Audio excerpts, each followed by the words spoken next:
Shadow of War is the sequel to Shadow of Mordor. What are some of the biggest differences between these two games? Well, one of the biggest things we focused on, obviously, is expanding the Nemesis system. That was the heart and soul of the first game. It's still the heart and soul of this game, and we've added a lot to it, most importantly in the dimension of these huge, epic fort assaults. So having these massive battles where you're actually storming these huge fortresses and capturing all the points and taking out the Overlord and installing your own Overlord and war chiefs, really owning the region. So to have an army to fight with, we also had to expand the idea of the followers and the guys that you get to recruit and dominate to build that army and the relationships that emerge there. And so that's one of the most exciting things to me about the dynamic storytelling that can come out of the new systems here. Is it's not just death and revenge, that you've got friendship and the guys can save you and they can betray you, and you know you've got relationships between orcs, and a lot more depth in that dimension to help people's personal stories come to life better.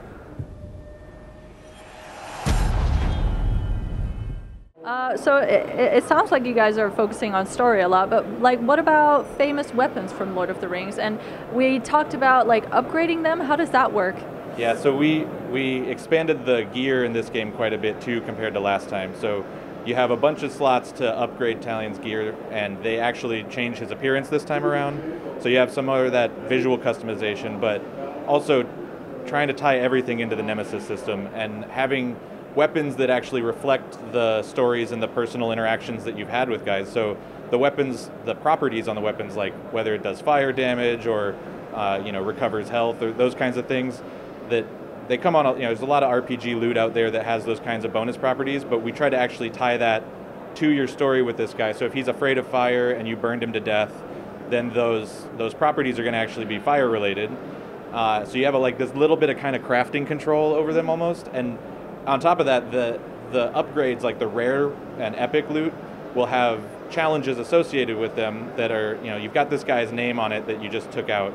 And especially if you had a good history with him and a good relationship with him, you're more likely to get rare or epic loot from him.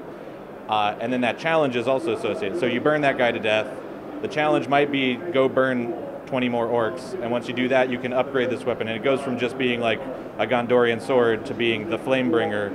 Like you perfect the weapon and turn it into one of those kind of more Tolkien-esque, named weapons that has a history and it has like a personality to it that you can trace through. And we actually, at that point, we put a little quote up from the guy that you killed to get it, so you always remember him in your sword.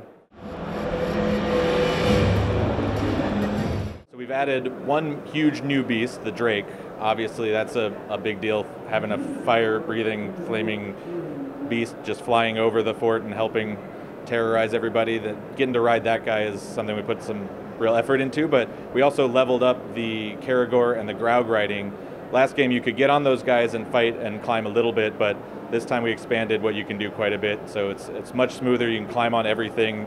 The Caragors, you can actually stealth around, sneak like a tiger prowling through the jungle and pounce on guys and chew their necks out. And the Graugs can actually climb anything this time, so you can just climb a big tower and then jump off the other side and smash some guys. And there's a lot more freedom with the beasts this time around, so hoping people will have that much more variety to the moment-to-moment chaos and planning of a battle, that it's not even just combat or ranged or stealth. Now the beasts are a real viable option too.